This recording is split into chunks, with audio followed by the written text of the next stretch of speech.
Il existe des animaux qui sont très précieux pour l'être humain. L'un de ceux qui ont aidé et qui bénéficient actuellement aux personnes est le wapiti. Apprenons donc à les connaître. Vous êtes sur City Animal, une chaîne YouTube où vous découvrirez les animaux. Alors abonnez-vous pour en savoir plus sur eux. Commençons la vidéo. Ces cerfs sont l'un des plus grands animaux terrestres de l'hémisphère nord, dépassés par d'autres.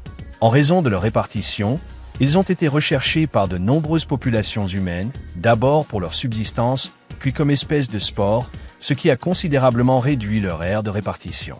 Au début, ils s'étendaient sur une grande partie de l'Amérique du Nord et de l'Asie, mais ils ont été très réduits aujourd'hui et ne se trouvent plus que dans l'ouest des États-Unis jusqu'au Canada, dans les montagnes rocheuses. Il existe également des populations dans l'ouest de l'Asie, dans sa partie continentale, du sud de la Russie jusqu'au nord de la Chine. Ils vivent dans les forêts ouvertes et parfois dans les marais, évitant les régions aux forêts denses, du niveau de la mer jusqu'à 3000 mètres d'altitude. Ce sont des artiodactyles, nombreux paires de doigts, avec des bois qu'ils perdent chaque année. On compte 12 sous-espèces. C'est un grand mammifère, il mesure de 1,6 à 2,7 mètres de la tête à la croupe, atteigne une hauteur au garrot de 1,5 mètre, pour un poids de 154 à 331 kg. Ils sont très grands, mais dépassés par d'autres herbivores comme l'élan, orignal. Ils sont de couleur brun foncé, qui domine la majeure partie de leur corps, mais leur pelage mue et change de couleur selon la saison. La première teinte se produit généralement en hiver pour absorber le maximum de rayons solaires et réchauffer leur corps, tandis qu'en été, leur teinte devient un peu plus claire et leur croupe se teinte d'un beige caractéristique à cette période. Leur tête est grande, avec de grandes oreilles, un museau allongé, et sur le sommet poussent de grands bois mesurant jusqu'à 1,50 m qui se ramifient pour former des pointes acérées. Ces bois tombent après la saison de reproduction. Lorsqu'ils repoussent, ils sont recouverts d'une peau et de poils, velours, qui se détachent à l'approche de la parade nuptiale. Ils présentent une sorte de bosse au-dessus des épaules, mais au lieu d'être un dépôt de graisse, ce sont des muscles. Leur corps est très robuste. Leur profil est très similaire à celui d'un cerf, mais beaucoup plus corpulent, avec une petite queue, des pattes allongées, et à chaque extrémité, ils ont 4 doigts, 2 qui touchent le sol, recouverts de kératine formant des sabots, et 2 autres derrière, relevés du sol. Leur dimorphisme sexuel est très simple. Les mâles sont 10% plus grands et plus lourds, ont une crinière qui recouvre leur cou et descend jusqu'à la poitrine, et ce sont eux qui développent des bois. Ce sont des animaux sociaux vivant en troupeaux. Ces groupes se rassemblent en nombre variable selon les événements. On peut voir plus de 400 individus au même endroit, différents groupes se réunissant, avec une structure familiale organisée en matriarcat. La femelle la plus grande dirige les groupes. Les mâles ont tendance à être solitaires une fois adultes, tandis que les jeunes se rassemblent entre eux. Ils peuvent partager leur territoire avec d'autres cervidés comme le cerf à queue blanche, avec lesquels ils coïncident au même endroit et se tolèrent mutuellement. Leur activité normale, comme chez d'autres animaux similaires, consiste à se déplacer pour trouver de la nourriture, manger et ruminer.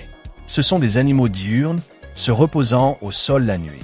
C'est ce qui domine leur activité durant l'année, mais à l'approche de l'hiver dans l'hémisphère nord, ils migrent vers des endroits moins élevés pour trouver une zone plus riche en ressources et aux conditions environnementales moins changeantes. Lorsque les conditions s'améliorent du printemps à l'été, ils retournent en arrière.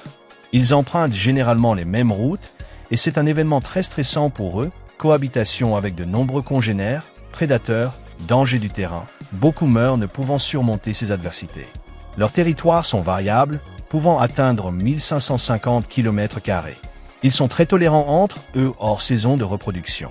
Les groupes de femelles ont un territoire plus étendu. Ils sont constamment vigilants. Lorsqu'ils détectent un danger, ils fuient généralement, mais peuvent se défendre, les mâles avec leur bois chargent pour embrocher l'agresseur, les femelles donnent des coups de pied et se jettent pour percuter de leur corps, avec beaucoup de succès. Rencontrant une personne, ils peuvent être très dangereux et coordonnent leur défense avec d'autres individus. Ils utilisent beaucoup leur odorat, marquage du territoire avec l'urine, les excréments et d'autres sécrétions glandulaires. Ils sont très communicatifs, produisant un cri très semblable à une trompette, caractéristique.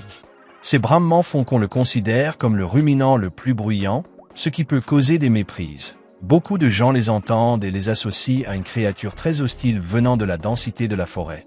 Mais ce sont ces herbivores. La vue, Avec ses limites, leur offre un large champ visuel pour détecter les mouvements avec une meilleure résolution. Les mères et leurs petits ont recours au contact physique. Ce sont des herbivores ruminants, avec une disponibilité alimentaire variable selon la saison. Ils recherchent différentes herbes, feuilles, tiges, joncs et plantes poussant pendant la période la plus chaude. En hiver, ils doivent consommer des aliments de moindre qualité, écorce, mousse, etc. Mais avec leur chambre gastrique qui fermente leur ingestion, ils obtiennent le meilleur apport nutritionnel. Ils régurgitent leur nourriture pour la remâcher, passant le plus clair de leur temps à ruminer. Leur saison de reproduction a lieu de septembre à octobre. Ce sont des animaux polygynes. Un mâle tente d'attirer le plus grand groupe de femelles pour se reproduire, compétitionnant avec d'autres mâles pour démontrer sa supériorité en entrechoquant leur bois. Cela peut provoquer la mort de l'adversaire car ils sont très pointus. Le vainqueur surveille son troupeau, marque sa victoire par ses brammements. Quand les femelles entrent en chaleur, il les monte et se reproduit. Un mâle attire environ 6 femelles. Après avoir accompli sa tâche, il s'écarte généralement, tandis que les femelles se rassemblent. Elles se reproduisent chaque année si leur condition corporelle est adéquate. Leur gestation dure de 240 à 262 jours, 8 mois. La mère s'écarte quelques jours du troupeau pour mettre bas, donnant naissance à un seul petit. Les naissances gémellaires sont très rares. Le petit pèse généralement 15 à 16 kg à la naissance. Comme beaucoup d'herbivores, il est précoce et court quelques heures après. À 15 jours, il réintègre le troupeau avec sa mère et généralement d'autres petits. Ils sont soignés par tous, mais seule la mère allaite. Ils commencent à paître après quelques semaines, mais sont sevrés à 2 mois. Ils grandissent très vite. Les femelles atteignent la maturité sexuelle à 16 mois et peuvent rester dans leur groupe.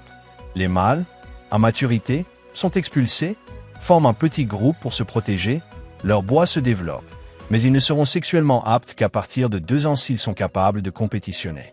Leur espérance de vie à l'état sauvage atteint environ 20 ans. Ils sont chassés par les pumas, ours et loups en Amérique du Nord, auxquels s'ajoutent les tigres en Asie. Mais ils sont très forts et intrépides. La plupart des proies capturées sont des jeunes, les adultes étant rarement pris. En captivité, ils vivent environ 24 ans. On les trouve dans les zoos, assez communs, appréciés pour leur corpulence. Ils sont élevés en captivité à très petite échelle pour la production de viande. Ils sont classés en préoccupation mineure.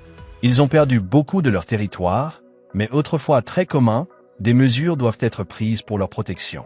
Ils présentent certains problèmes, principalement la chasse indiscriminée, sans permis. Au début, ils ont aidé l'être humain à s'installer et survivre dans son environnement, mais aujourd'hui ce n'est plus tant une nécessité qu'un plaisir. Si cela se fait avec des études, ils ne seraient pas autant affectés. Un autre problème est le déplacement lié à la création de zones agricoles et d'élevage. Ils sont chassés de leur étendue, et ceux qui pénètrent dans les productions agricoles peuvent être considérés comme nuisibles et abattus. Ils ont aussi un problème important, les maladies. Ils les contractent du bétail et les transmettent aussi. Il est très courant qu'ils contractent la tuberculose, voire des encéphalopathies, dont certaines peuvent être transmises à l'homme, constituant un réservoir nécessitant une attention. Vaccination de certaines populations sauvages, sensibilisation des personnes. Leur rôle dans l'écosystème est d'être jardiniers. Ils limitent les populations de graminées et disséminent les graines. Ils sont aussi proies pour les prédateurs. Pour l'être humain, ils peuvent être une source de nourriture et sont une attraction touristique très importante. Des gens vont en forêt pour découvrir sa faune. Un animal qui produit un son qui terrifie beaucoup de gens parce qu'ils ne savent pas qui le produit. Il est intéressant de voir comment il se trouve sur 2 continents séparés par un océan. Voilà les wapitis. On se voit dans une prochaine vidéo.